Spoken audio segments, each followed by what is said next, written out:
Here's 3 reasons why I'm still buying Axelar's native token called AXL. Reason number 1 is because I like its room for growth. Keep in mind, if AXL were to, let's say, hypothetically go to the price of $25, that right there is around a 30x from here. Now, nothing I say is financial advice nor a guarantee, but here's the way to take a look at it. If, for instance, I were to put a grand into AXL right now, and let's say again, it were to go to, the price of $25, around a 30x from here, at that point, my 1 grand would hypothetically become around 30. Now, I'm not saying it's going to happen, but I don't see why that wouldn't be the case, because even if you take a look at, the market cap it would have at that point, considering current circulating supply, it's not like it would be that insane anyways, because, the market cap, would be around $21 billion. Again, that's considering current circulating supply, which isn't too much to ask for. We've seen like Shiba Inu reach around 40. We've seen Dogecoin reach over 80. We've seen BNB reach over 100 billion. So I just don't think, this is too much to ask for. I'm not saying it's going to defeat them. I'm just saying just achieving like somewhat a glimpse of them. I don't think, that's too crazy to ask for. Now, here's the thing as well. Some people may say, okay, that's not the best upside out there. There's this random microcap called Bratwurst Extender Inu or something crazy like that. I don't know. Maybe there's something out there called that. Who knows?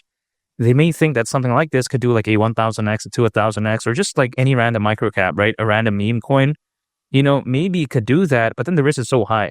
For me, why I like AXL so much is because the market cap isn't the lowest. And of course, as a result of that, the hypothetical gains aren't the best. But then at the same time, it's not too massive. It's not some random dinosaur like a BNB, like a Solana, like an Ethereum, like a Bitcoin, where it can't do, let's say, like, over a 20x from here, or let alone, like, let's say around a 30x from where they are as of right now. I'm not talking about in the very long term or something like that. I'm just saying around 6 months to 10 months from right now, I don't think they could do that again from where they are as of right now. It doesn't mean that they're bad, but again, hypothetical upside really isn't there anymore. We're not talking about like 5 years ago. We're not talking about like 8 years ago or something like that.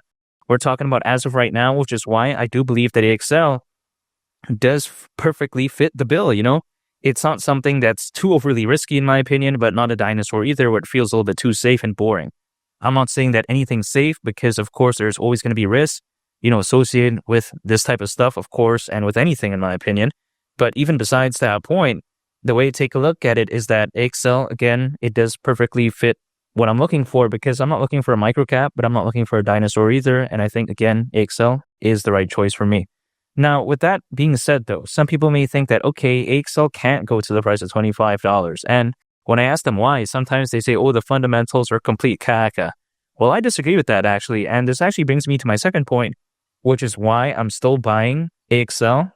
And that is because I do believe that Axelar is very amazing. After all, Axelar is a Web3 interoperability platform. It's quite essentially an open stack to connect all blockchains together. Now, some people may think that this sounds a little bit complicated, but if you actually take a look at it, Axelar, it's focused on, again, solving such a big problem, in my opinion. And that is how a lot of things out there, as of right now, they do lack interoperability. Like, for instance, many blockchains, many networks out there, they lack interoperability, many of them, right? And the reason for that is because they can't freely send data and value to each other.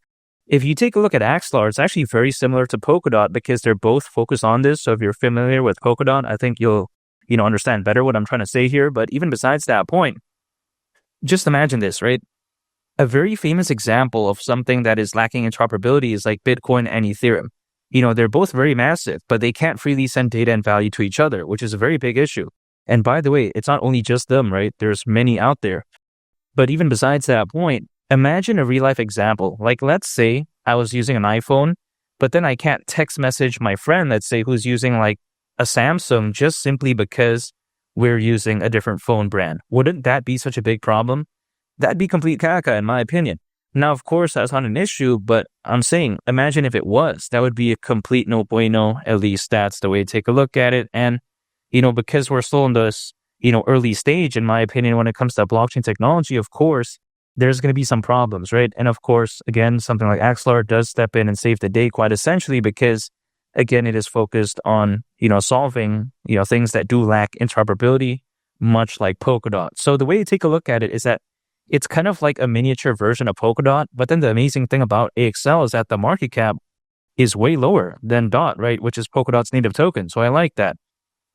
doesn't necessarily mean that I think Polkadot is bad, because I made a very good call on Polkadot, by the way, and it's actually a verifiable fact. But besides that point, that's hypothetical, of course.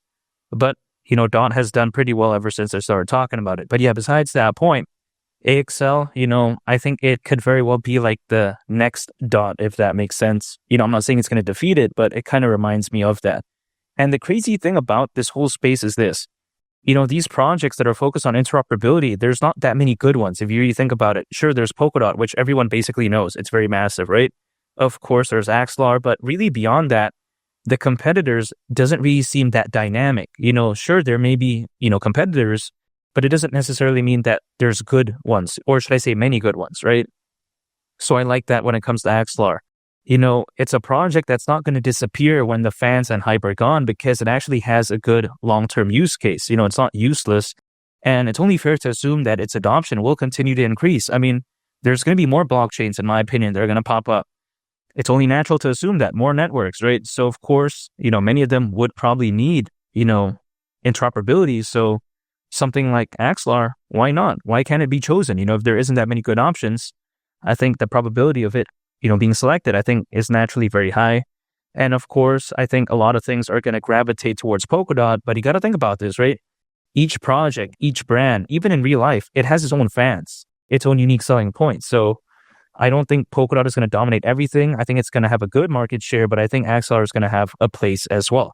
But even besides that point, we take a look at how there's currently over 60 blockchains connected with Axelar, which include Avalanche, Moonbeam, Say, Cosmos, the BNB chain. And also on top of that, you take a look at Base. I'm very bullish on that, by the way. That's Coinbase's layer 2 network, so that's amazing. But yeah, besides that point, there's also Arbitrum, Ethereum, and many others. So yeah, that's very amazing. Axelar so far has been able to facilitate billions upon billions of dollars worth of transfers, and even over 1 million transactions as well. So statistically speaking, it's not doing caca, if that makes sense. And not to mention as well, it's already partners with Onyx, which is by JP Morgan, by the way. I mean, who doesn't know that? That's massive, right? Also Microsoft. I mean, of course, we all know that as well. Also even MasterCard. I mean, caralho, porra. This is how amazing, Axelar is. They're not going to want to partner with Axelar if, it's complete caca, right? These large entities, they do have a massive team, right? In most cases, they do their due diligence. They're not going to partner with some random nonsense. So Axelar, I think, if anything, this does validate its amazing nature, I would say, or its amazing fundamentals. Not to mention as well, on its ecosystem, there are projects related to NFTs, decentralized finance, and as well as gaming. So even though these markets aren't necessarily popping, I would say as of right now, but I do believe that better days are ahead. And it shows that, again, the ecosystem is very established. And I like that when it comes to Axelar. So overall fundamentals, I think, are A+. So why would I not buy AXL, its native token? And now my third and final reason why I decided to buy AXL is because I think that this bull run could be so legendary. And as the old saying goes, a high tide raises all ships.